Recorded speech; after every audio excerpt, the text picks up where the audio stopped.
신이 되기 위해 사는 곳, 지구. 우리는 왜 지구에 태어나서 살고 있는가? 신이 되기 위해 태어났습니다. 어떤 경우든 신이 됩니다. 왜냐하면 근본 자리가 거기이기 때문입니다. 우리가 초월자의 경계, 구원의 경계에 가는 것은 전부만 800년 이내에 이루어져 있습니다. 여러분에게 지금까지 살 법한 적이 없습니다. 여러분들이 지금 현재 살고 있는 것이 최하급 신으로서입니다.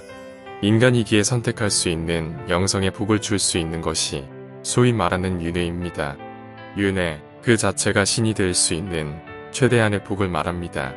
천당이고 지옥이고 그런 곳은 없습니다. 인류는 자기 경계에 가기 때문에 자기의 신앙 상태에서 결정될 수밖에 없는 것입니다. 이것은 무서운 말입니다. 여러분은 신이 되기 위해 태어났습니다. 다른 것은 없습니다. 여러분들의 꿈이 뭐냐 하면 신이 되기 위해서라고 말해야 맞는 것입니다. 자유의지를 기본으로 본능적이고 본질적인 면을 추구해보면 그것이 천상천하 유아독존입니다. 내 의식에 따라서 모든 신의 경계가 설정이 되기 때문에 천상천하 유아독존, 최대한의 자유의지가 발현된 상태가 가장 축복받은 상태가 되는 겁니다. 여러분들이 참선법을 배우는 것보다 나에게 이 한마디 한마디 배우는 것이 억만배보다 더 높습니다. 소중한 것입니다. 누가 이 말을 해줄 것인가? 진실로 내가 가늠할 수 없는데 어떻게 믿을 것인가 하고 의심만 하다가 죽어버린 인생은 죽어가는 것입니다.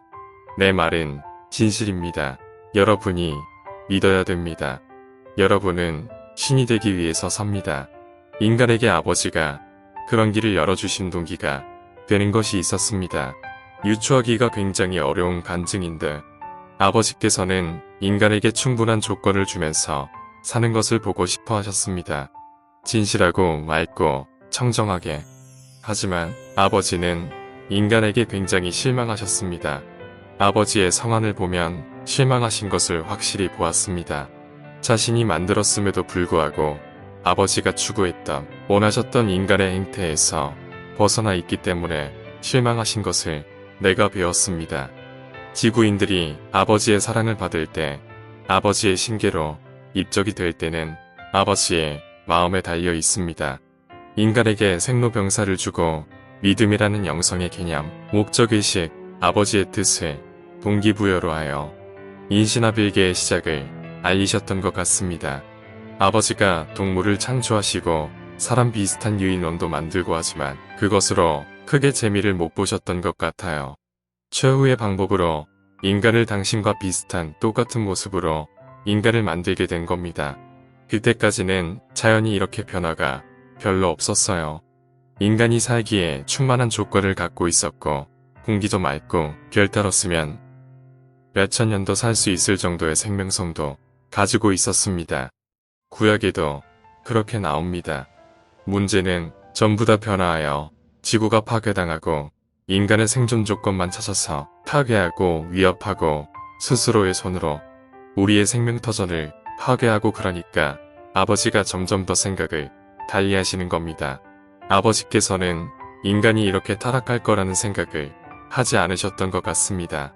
착하게 살다가 아버지가 또 다른 세상을 주시면 또 거기에서 살고 생명성을 가지고 아버지를 즐겁게 하면서 살 것이다. 이렇게 기대를 하셨던 것 같습니다. 그것을 입증할 수 있는 가장 유일한 과학적인 방법이 뇌와 귀가 굉장히 발달되어 있습니다. 신이 되어도 가장 즐거운 것은 무엇일까요? 청량한 상태, 몸과 마음과 뜻이 청정한 상태를 이루는 것이 목적이 되는 것입니다. 지구는 신이 되기 위해 사는 곳입니다. 신이 되기 위해서 모든 업장, 인연, 업보에 의해 움직입니다. 유의를 넘어서야 업보가 끊어지는데 80억 인류 중에 여기까지 간 사람이 몇 명이나 됩니까? 거의 없지 않습니까? 그 사람들은 해답이 없을 수밖에 없습니다. 이온화되어 있기 때문에 그렇습니다. 영성은 법계가 있기 때문이고 한 부분은 살아있는 삶의 축으로 그 해답을 얻으려고 하기 때문입니다. 그래서 삶의 목적이 뭔지를 모르는 겁니다.